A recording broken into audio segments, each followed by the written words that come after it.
orang-orang sholat yang hasilnya malah neraka. Kenapa? Sholatnya karena riya. Alladzina hum yura'un walladzina hum an sholatihim sahun. Sholatnya lalai. Terus ada juga surat Al-Mu'minun yang artinya sholat itu harus khusyuk. Khusyuk itu yang pertama menghindarkan diri dari hal-hal yang sia-sia dan tidak menyia-nyiakan waktu serta tempat. Yang kedua menunaikan zakat. Yang ketiga menjaga kehormatan diri. Yang keempat menepati janji dan seterusnya. Jadi semua yang diomongkan Siti Jenar itu, ini kan karena banyak yang kritik, dianggapnya Siti Jenar itu ngarang, tidak ngerti syariat, tidak pernah ngaji. Tidak mungkin lah. Kalau dilihat dari silsilahnya beliau masih ada garis keturunan sampai ke Nabi. Cuma cara beliau menyampaikan melihat situasi saat itu. Oke, terakhir. Ini tentang puasa. Katanya Siti Jenar, yo poso yo iya. Poso itu hasilnya apa? Kemampuan untuk melaparkan diri. Ngelakoni weteng kudu luwe. Maksudnya apa? Kemampuan mengendalikan hawa nafsu. Itu panennya orang puasa. Dengan puasa kita terlatih terkendali. Imsak, makanya ada batas, kita tidak boleh makan lagi, namanya imsak. Yaitu imsak lahir. Imsak batinnya apa? Kita mampu mengendalikan hawa nafsu.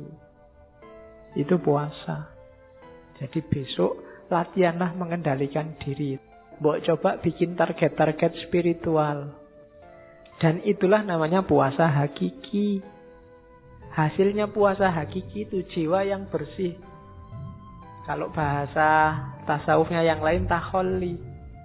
Ego, hawa nafsu itu hilang semua.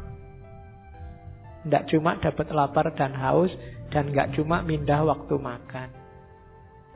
Kadang-kadang puasa pengeluarannya lebih banyak. Karena makannya harus enak, jumlahnya tetap 3. Waktu maghrib sekali, mau tidur sekali, sahur sekali. Itu podo wae. Jumlahnya tetap 3 dan nggak enak, harus enak. Jadi pengeluarannya lebih besar. Akhirnya kan nggak jadi puasa, cuma mindah waktu makan. Iya. Dia ndak apa-apa, cuma masuklah sebentar ke wilayah hakiki. Kira-kira dengan puasa itu mampu nggak kita menaklukkan hawa nafsu dan ego? Berani nggak misalnya kalau pas kita puasa, HP juga puasa, internet juga puasa, kecuali habis buka puasa misalnya. Nggak akan balas WA sebelum buka puasa misalnya.